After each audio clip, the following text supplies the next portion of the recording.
Good day to all. வாங்க மேக்ஸை புரிஞ்சு படிப்போம். 8th ஸ்டாண்டர்ட் சாப்டர் 3 அல்ஜீப்ரால எக்ஸசைஸ் 3.8ல தேர்ட் சம் என்ன கொடுத்துருக்காங்கன்னு பார்த்தீங்கன்னா, find the quadrants without plotting the points on a graph sheet. அதாவது நம்ம கொடுத்துருக்கிற பாயிண்ட்ஸு எந்த குவாட்ரண்ட்ல இருக்குது அப்படின்றத நம்ம தெரிஞ்சுக்கணும். ஆனால் என்ன பண்ணக்கூடாதுன்னா கிராஃப் ஷீட்டில் வரையாமல் நம்ம சொல்லணும் அப்படின்னு சொல்லிட்டு சொல்கிறாங்க. தமிழ் மீடியம் பார்த்தீங்கன்னா வரைபடத்தில் வரையாமல் நீங்கள் அந்த புள்ளிகள் எந்த கால் பகுதியில் அமையுது அப்படின்றது தான் கேள்வி.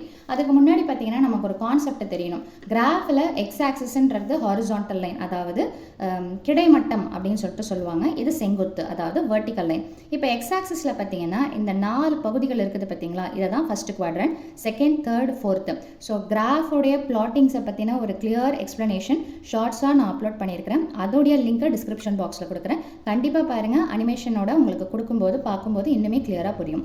ஸோ இதில் பார்த்தீங்கன்னா first quadrant, second, third, fourth anticlockwise டைரக்ஷனில் வரும். இதில் பார்த்தீங்கன்னா எக்ஸும் பாசிட்டிவ், ஒய்யும் பாசிட்டிவ்.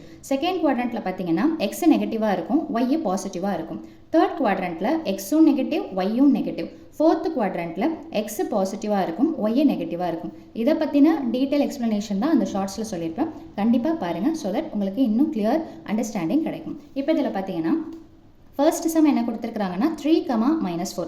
அப்போ X positive, Y negative. So இந்த கான்செப்ட் உங்களுக்கு தெரிஞ்சிருச்சுன்னா நீங்கள் ஈஸியாக புரிஞ்சுக்கலாம். ஸோ இது எந்த குவாட்ரண்ட்டில் வருதுன்னு பார்த்தீங்கன்னா ஃபோர்த்து குவாட்ரண்ட். அடுத்தது ரெண்டுமே பாசிட்டிவாக இருக்கிறது அப்படின்னா என்ன வரும்னு பார்த்தீங்கன்னா ஃபர்ஸ்ட் குவாட்ரண்ட்.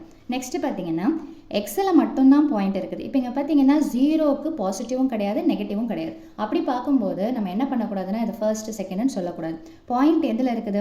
எக்ஸில் வரத்துல இருக்குது. அதாவது மொதல் பாயிண்ட்டை எக்ஸ்னும் ரெண்டாவது பாயிண்ட்டை ஒய்ன்னு சொல்லுவோம். ஸோ மொதல் பாயிண்ட்டில் வேல்யூ இருக்கிறதுனால, அதாவது எக்ஸில் வேல்யூ இருக்கிறதுனால இதை எக்ஸ் ஆக்சிஸ் அப்படின்னு சொல்லிட்டு சொல்லுவோம். அடுத்தது பார்த்தீங்கன்னா ரெண்டுமே நெகட்டிவ்னும் போது அது தேர்ட் குவாட்ரண்ட்டில் வந்துடுது.